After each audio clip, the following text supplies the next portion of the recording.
करून आपले चालू शकेल असे समजू नका, कारण माणूस ज्या प्रकारे बी पेरी त्याचेच त्याला पीक मिळेल.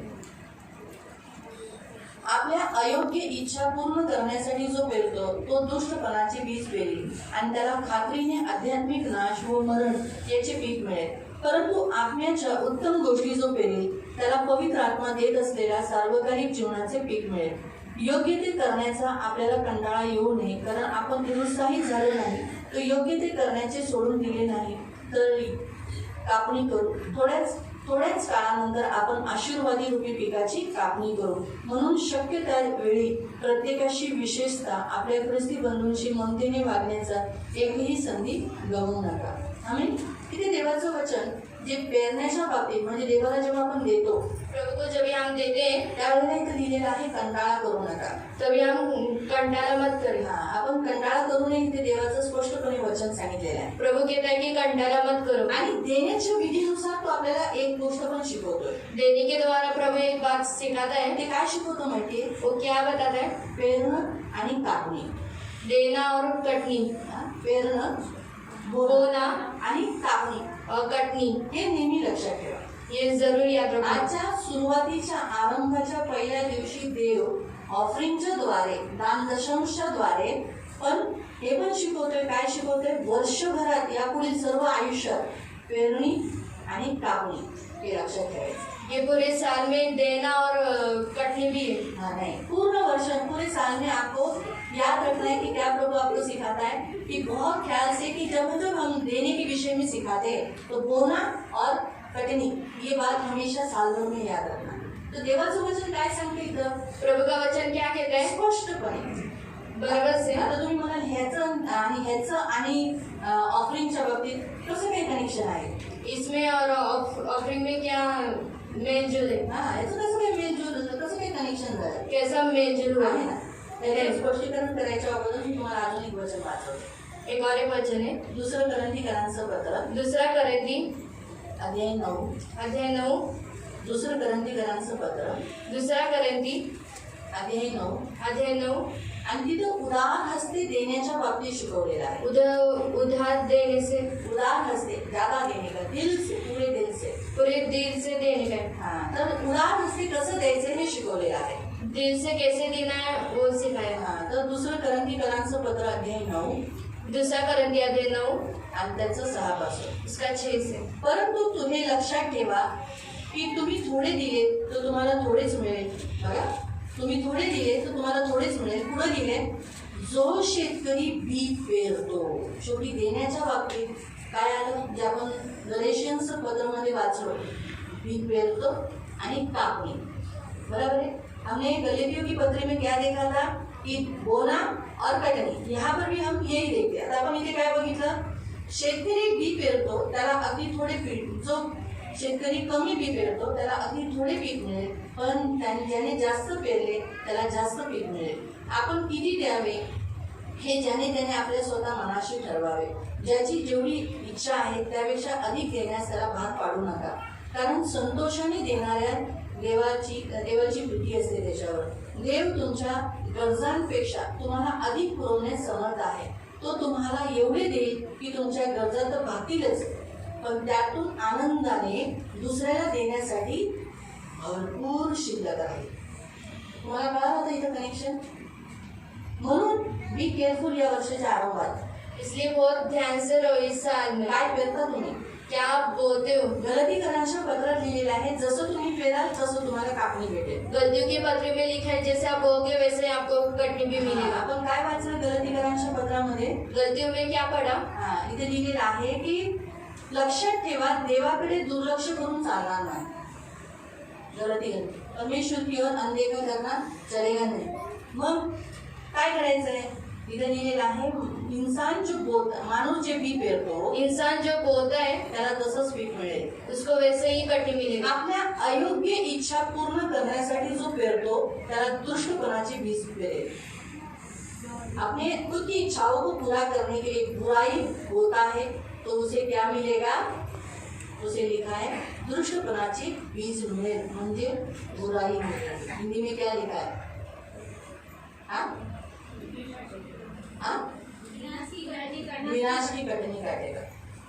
आणि नंतर इथे लिहिलेलं आहे त्याला खात्रीने जो पेरतो, जो त्याला खात्रीने आध्यात्मिक नाश आणि मरण, आमच्या मराठीत असं लिहिलेलं आहे आध्यात्मिक नाश आणि मरण याचे पीक मिळेल. तो आध्यात्मिक रीतीनेही मरेल आत्मिक रीति से भी मरेगा आणि त्याचा नाश होईल. और उसका नाश भी होगा. म्हणून आपल्या रोजच्या जीवनामध्ये बरोबर चाला. रोज के जीवन में बराबर चलो. तुम्ही कसे चालता आप कैसे चलते हो त्याला अर्थ आहे तुम्ही पेरता. उसका अर्थ है आप बोलते हो. तुम्ही तुमच्या आई वडिलांशी कसे चालता आप माता पिता के साथ कैसे चलते हो. ते तुम्ही पेरताय. आप वो बोल रहे हो. पुढे झाल्यावर तुमची मुलं तुमच्यावर कशी वागते, आप बड़े होने के बाद बच्चे लोग भी आपके साथ वही करेंगे. वाढवून देते, बढ़ा के देंगे, जास्त करते. ज्यादा करेंगे. कारण देव आपल्या मुंजळीत कसा देतो, प्रभु हमारे मुंजळीत कसा देतो, गोद में कैसा भरून देते देतो, भर के देते हैं. दाबून दाबून भरून देतो ना. दबा दबा कर हिला को भरना. देवाच्या बरोबर प्रभु के साथ, आपल्या फॅमिलीच्या बरोबर, हमारे फैमिली के साथ, आपल्या मंडळीच्या बरोबर हमारे कलियसा के साथ योग्य चाल चला. कारण तसंच लिहिलेलं आहे अच्छी रीति से सही चाल चलो. अच्छी रीति से चलो. इथे काय लिहिलेलं आहे की जो उत्तम गोष्टी पेरी. उत्तम गोष्टी म्हणजे कसं, उत्तम गोष्टी म्हणजे काय, चांगलं आहे, कोणत्या चांगलं.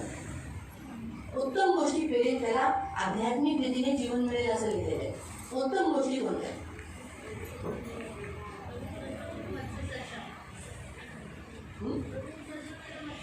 तो वही तो मैं पूछ रही हूँ कौन सा. ऐसा तो सबको मालूम है लेकिन करते हैं क्या, तो वही तो मैं पूछ रही हूँ उत्तम कोणत्या गोष्टी. हाँ, पहिला देवाच्या चरणावर बसणं ही उत्तम गोष्ट आहे. प्रभु के चरणों में बैठना ये उत्तम बात है. सांगा, तुम्ही सांगा. पहिलं स्थान देवाला द्यायचं. पहला स्थान प्रभु को देना. तिसरं दान दशांश देणं. दान देना. अजून उपवास करणं. उपवास करना. उत्तम गोष्टी आहेत. अजून सूर्य आराधना करणं स्तुति उपासना ही करना उत्तम गोष्ट आहे. ये अजून उत्तम बात है. अनाथ आणि विधवांची सुरी घेणं, अनाथ और विधवा का स्तुति लेना सुरी ते घेणं एक उत्तम गोष्ट आहे. ये उत्तम बात है. आणि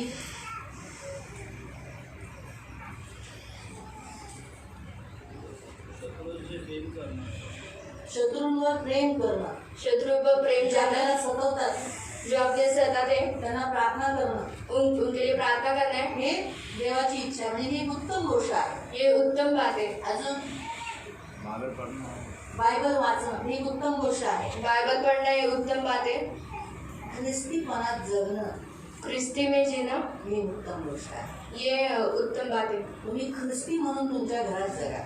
ख्रिस्ती आप बन के अपने घर में जसं जियो. तुम्ही इथं आहात जैसे आप ये ख्रिस्ती म्हणून आहात. ख्रिस्ती बनकर हो, ख्रिस्ती मसीह मसीह बनकर हो, तुम्ही ख्रिस्ती म्हणून आहात. मसीह बनकर हो. आता तुम्ही भांडताय का, आप झगड़ा भी कर रहे हो.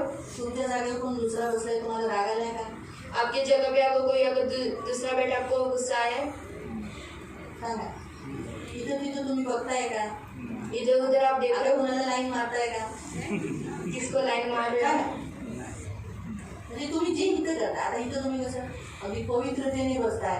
यहाँ पे कैसे आप पवित्र आता रीति से तुम्ही बैठो. तुमच्या आई बरोबर रागाने बोलायला काय कर, आप अपनी माँ के साथ गुस्से में बात करोगे.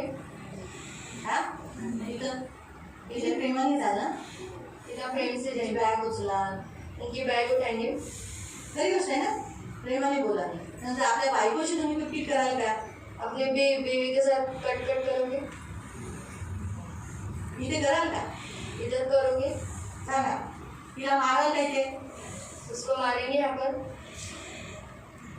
याला म्हणतात उत्तम गोष्टी. जर तुम्ही इथे करता ना जो यहाँ तुम्ही पर करते हो, इथं ख्रिस्ती पण दाखवता. आप यहाँ पे मसीह पण दिखाते हो. तेच तुम्हाला तुमच्या लाईफ मध्ये बाहेर सुद्धा कसं दाखवायचं, आपको वही अपने बाहर भी दिखाना है.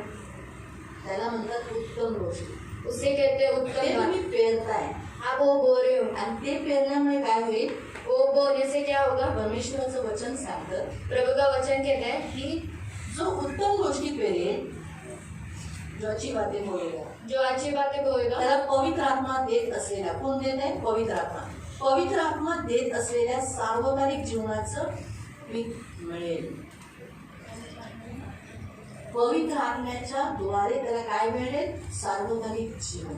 पवित्र आत्मा से उसे सामर्थ मिलेगा, सार्वकालिक जीवन मिळेगा. आनंदकाली का जीवन मिलेगा. म्हणून प्रियानो फार गरजेचं आहे बहुत जरूरी है. हे या वर्षात पेरण्याच्या वेळी. म्हणून जगा बरोबर रीतीने जगा. इसलिए ठीक से जियो. देव तुम्हाला आशीर्वादित करो. प्रभु आपको आशीष करे. म्हणून जसं आपण दुसरं करंदीकरांच्या पत्रात लिहिलेलं आहे दूसरे करंदी में जैसा लिखा है की देण्याच्या बाबतीत आपण कंटाळा करू नये. देने के द्वारा हम कंटाला ना चांगल्या करें. गोष्टी करण्याच्या बाबतीतही आपण कंटाळा करू नये. अच्छी बात करना भी कंटाला इथे नहीं. लिहिलेलं आहे तुमच्या मनात जे तुम्ही ठरवलेले ते तुम्ही देवाला द्यायचे. आपने जो अपने मन में जो रखा है उस वही दो. आम्हाला कपिल म्हणून जोर जबरदस्ती नाही बोललं पाहिजे. नाही आता तुम्ही 5,000च टाका असं मला नाही बोलायचं. कपिल अंकल को चिल्ला के नहीं बोलना है कि 5,000 ही दो. जबरदस्ती जबरदस्ती नहीं बोलना है. हा की नाही नाही एवढंच टाका. इतना ही जे डालो. मनात ठरवलं आहे जितना मन में रखा है देवाजवळ तुम्ही यायच्या अगोदर की हा मला देवाला द्यायचं, मुझे प्रभु को देना है, ते देवाला द्यायचं.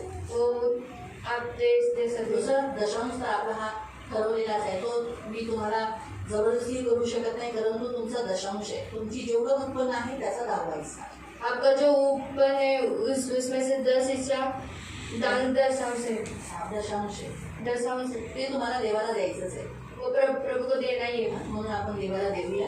हम प्रभु को देना कारण है. इथं काय लिहिलेलं आहे इधर क्या लिखा है? की 8वं वचन 8वां वचन. तिथे लिहिले देव तुमच्या गरजांपेक्षा तुम्हाला अधिक पुरवण्यास समर्थ आहे. तुमच्या जेवढ्या गरजा आहेत आपका जो भी जरूरी है त्याच्यापेक्षाही जास्त पुरवण्यास तो शक्तिशाली आहे. उससे भी ज्यादा पुरवणे के लिए ज्यादा देने के लिए वो आप समर्थ देव है. तो तुम्हाला एवढं देईल वो आपको इतना देगा की तुमच्या गरजा तर भागतीलच, आपकी जरूरतें पूरी होएगी, परंतु तुम्हाला कुणाला दुसऱ्याला मदत करता येईल किंवा अन्य गोष्टीला काहीतरी सहकार्य करता येईल किंवा बॅलन्स राहण्यासाठी शिल्लक ती राहील रक्कम एवढं तो तुम्हाला देईल. दूसरे को मदद करने के लिए दूसरे काम के लिए भी उतना वो देगा. बचेगा, आपका पैसा बचेगा. आपका मेन बचेगा. वाचत नाही, शिल्लक राहत नाही. आपका पैसा बचता नहीं है. हाच मेन पॉईंट आहे. यही मेन पॉइंट है. देवाला देताना हृदयाने. इसलिए प्रभु को देते वक्त दिल से दो. हालेलुया. उभे राहूया, एक जाऊया आणि त्याच्यामध्ये आपण प्रभूला दान आणि दशांश देऊया.